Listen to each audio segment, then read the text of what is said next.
Assalamualaikum warahmatullahi wabarakatuh. Ahlan wa sahlan wa marhaban bikum ayyuhat tullab.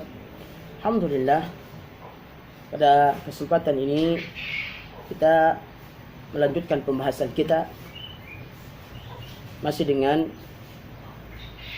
kitab Al-Arabiyyah lin-Nasyi'in jilid yang pertama ini dengan halaman 150, lanjutan dari tema yang telah kita bahas sebelumnya, yaitu berkaitan dengan mu'askar kasyafah.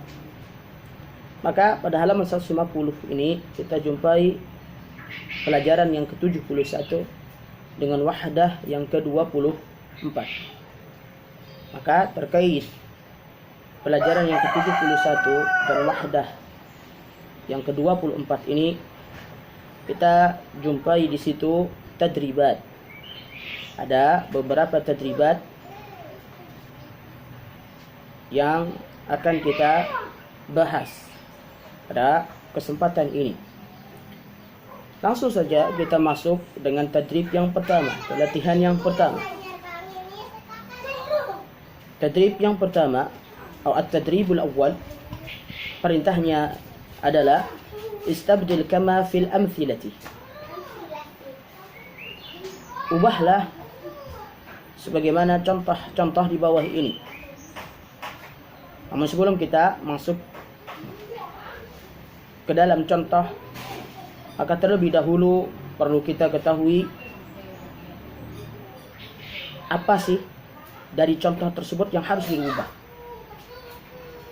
Yang pertama di sini ada satu ungkapan, satu ibarah, satu kalimat yang mengatakan wasalat talamidhu ma'al musyrifi.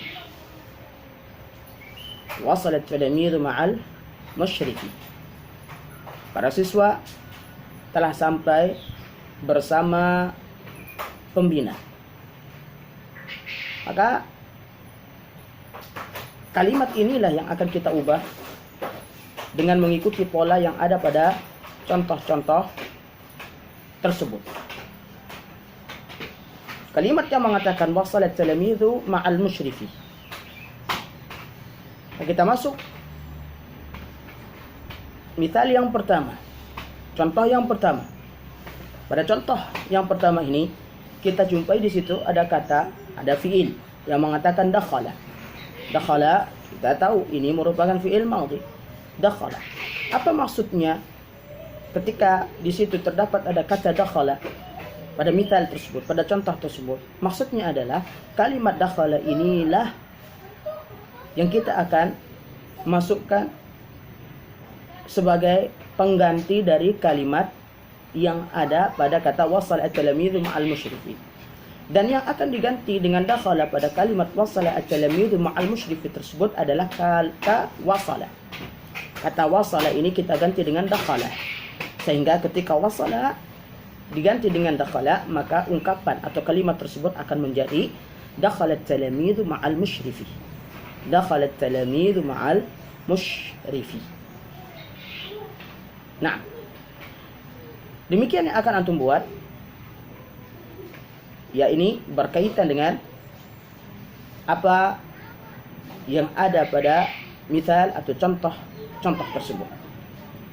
Selanjutnya yang kedua, contoh yang kedua, terdapat kata yang mengatakan ma'al mudarrisah, bersama ibu guru. Ma'al mudarrisah, bersama ibu guru. Maka dari kalimat sebelumnya, yaitu kalimat wasalat talamidhu ma'al musyrifi ini, kita ganti kata ma'al musyrifi dengan ma'al mudarrisah. Kita ganti kata ma'al musyrifi dengan ma'al mudarrisah, dan kita masukkan kata sebelumnya, yaitu kata dakhala tadi. Kata dakhala tadi pada contoh yang pertama, sehingga kalimatnya akan menjadi dakhalat talamidhu ma'al mudarrisah. Para siswa masuk bersama ibu guru.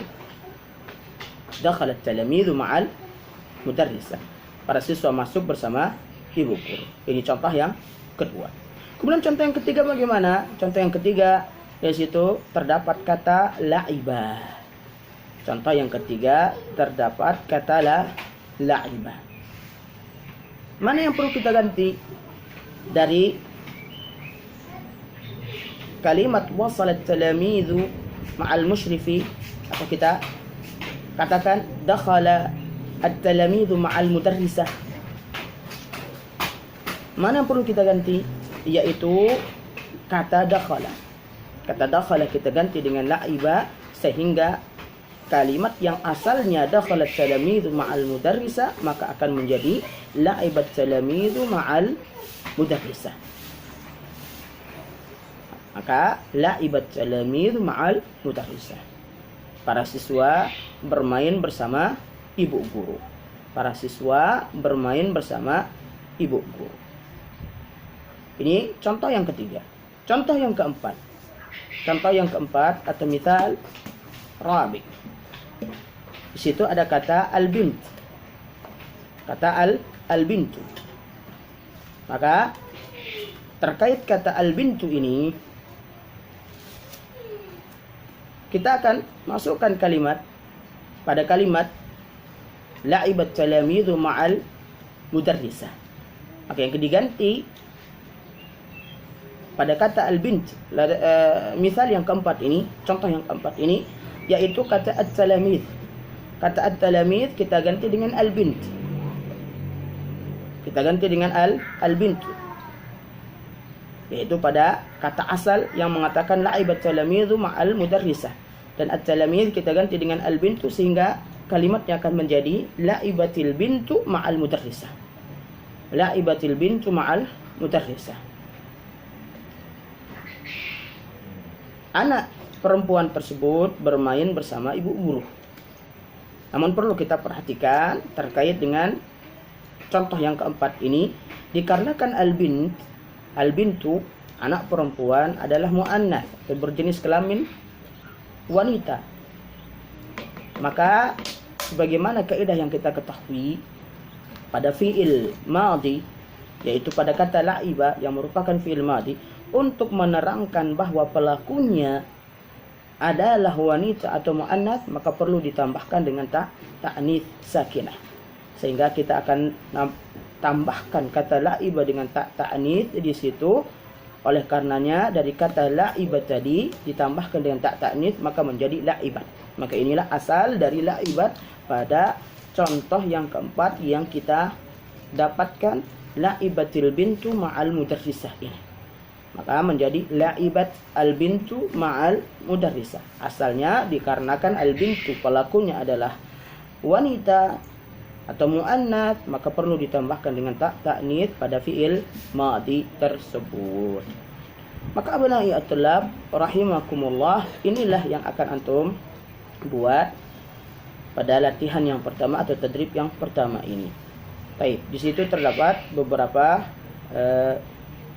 latihan yang akan antum ubah dengan menggunakan kalimat atau dengan menggunakan kata-kata yang ada pada latihan tersebut.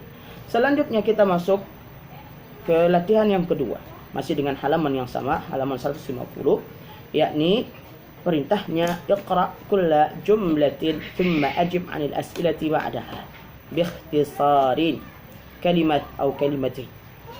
Bacalah setiap jumlah, setiap kalimat, kemudian jawablah pertanyaan-pertanyaan setelahnya dengan ringkas, dengan singkat, yaitu cukup satu kalimat atau dua kalimat.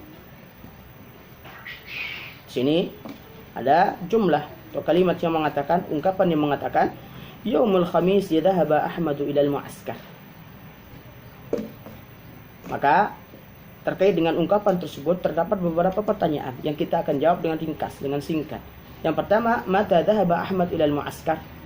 Kapan Ahmad pergi ke camp atau ke tempat perkemahan?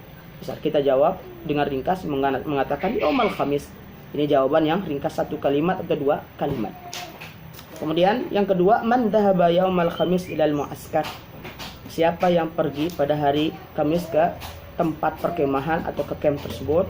Maka jawabannya juga masih ada pada apa yang telah kita bahas pada pertemuan sebelumnya terkait dengan tema, yaitu mu'askar kasyafah ini. Silahkan antum kembali murajaah tentang tema tersebut, mu'askar kasyafah, pada halaman sebelumnya. Nah, baik. Kemudian kita beralih ke halaman 151. Halaman 151 dengan latihan yang ketiga. Latihan yang ketiga perintahnya adalah iqra. Bacalah. Kemudian kita akan terfokus pada huruf al-waw. Huruf waw, fokus kita adalah pada huruf waw. Sini ada beberapa kata pada latihan yang ketiga ini, yaitu pertama adalah wasala, waraqa, wajada, wajibun, hiwayah, hayawan, tawabi, suwad, mauzah, huwa. Pada kata-kata tersebut terdapat waw. Pada kata-kata tersebut terdapat huruf waw. Maksudnya apa? Bagaimana pengucapan huruf waw? Ini yang akan kita ketahui. Nah, wasala, huruf waw tidak seperti huruf-huruf yang lain. Tidak merupakan bagian dari huruf isti'la yang ia tinggi, yang ia susah huruf-huruf tersebut diucapkan seperti dhad, sad dan yang lainnya. Maka wasala sebagaimana biasa yang kita ucapkan. Yang penting di situ adalah terdapat perbedaan antara waw dengan ain dan juga dengan hamzah. Nah, selanjutnya kita beralih ke latihan yang keempat. Latihan yang keempat dari halaman 151. Perintahnya atau permintaannya adalah a'idil kalimatil atiyah ma'a idhafah alif lam qablaha. Ulangilah kalimat-kalimat di bawah ini dengan menambahkan alif lam sebelumnya. Menunjukkan kalimat ini tidak terdapat alif lam padanya. Kemudian antum ulangi dengan menambahkan alif lam pada kalimat yang tidak terdapat alif lam ini. Bagian yang pertama, misalnya kharitah, maka kita tambahkan dengan alif lam sehingga menjadi al-kharitatu. Qad, qadun, maka kita tambahkan dengan alif lam menjadi al-qadu. Faslun, tambahkan dengan alif lam maka menjadi al-faslu. Begitu juga dengan bagian yang kedua B ini. Misalnya rasmun, ditambahkan dengan alif lam maka menjadi ar-rasmu. Dan yang selanjutnya zarafatun, kita tambahkan dengan dengan alif lam menjadi az-zarrafatu. Maka kalimat-kalimat tersebut yang tadinya tidak ada alif lam kemudian kita tambahkan alif lam maka menjadi apa yang dinamakan dengan alif lam al-qamariyah dan alif lam asy-syamsiyah. Sebenarnya inilah merupakan tema pada latihan yang keempat ini. Pada latihan yang keempat ini ingin mengajak kita untuk mengetahui perbedaan antara alif lam al-qamariyah dan alif lam asy-syamsiyah. Alif lam al-qamariyah yaitu alif lam yang tidak disertai dengan tasydid ketika pengucapannya. Adapun alif lam asy-syamsiyah adalah alif lam yang disertai dengan tasydid ketika pengucapannya. Ketika antum misalnya mengatakan al-kharitatu, maka di sini tidak ada tasydid. Ketika mengatakan al-kharitah, maka dibaca secara zahir, secara nampak jelas alif lam tersebut dibaca. Adapun asy-syamsiyah ketika dibaca seperti rasmun, misalnya kita masukkan alif lam sehingga menjadi ar-rasmu. Di sini terdapat tasydid. Jelas. Dan alif lam yang di sini seakan-akan hilang. Alif lam di sini seakan hilang, tidak nampak dia diucapkan alif lam tersebut sebagaimana alif lam al-qamariyah tadi ketika mengucapkan al-kharitah. Maka inilah perbedaan antara alif lam al-qamariyah dan alif lam asy-syamsiyah. Ini harus kita ketahui agar kita tidak salah baca. Ar-rasmu, as-salamu, nah, al-hakibah, ini alif lam qamariyah. As-salamu, ini alif lam asy-syamsiyah. Kemudian bagian yang kelima atau latihan yang kelima dari halaman 151 ini, perintahnya imla'il faragha bi kalimatin munasibah minal kalimatil atiyah. Isilah titik-titik di bawah ini dengan menggunakan kalimat yang sesuai dari kalimat-kalimat yang ada. Yang pertama, aqamat talamidhu khaymah. Para siswa mendirikan kemah. Kemah apa yang didirikan oleh para siswa tersebut? Apakah besar atau kecil? Maka kita misalnya masukkan kata kabirah di situ dengan mengatakan aqamat talamidhu khaymatan kabiratan. Para siswa mendirikan satu buah kemah yang atau tenda yang besar. Satu buat tenda yang besar. Kemudian syahada talibu hadiqah. Ishtarat Fatimah tawabi, dan seterusnya. Maka ini kalimat yang akan antum isi dengan menggunakan kata-kata yang terdapat di situ dan yang sesuai dengan kalimat yang diinginkan. Maka abna'i at-tullab rahimakumullah, demikian yang bisa kita sampaikan pada kesempatan ini, dan tugas antum, Ustaz berharap agar dikumpulkan ke ustadz pengampu mata pelajaran bahasa Arab ini. Demikian yang bisa saya sampaikan. Kita akhiri. Subhanakallah wa bihamdika asyhadu an la ilaha illa anta astaghfiruka wa atubu ilaik. Assalamualaikum warahmatullahi wabarakatuh.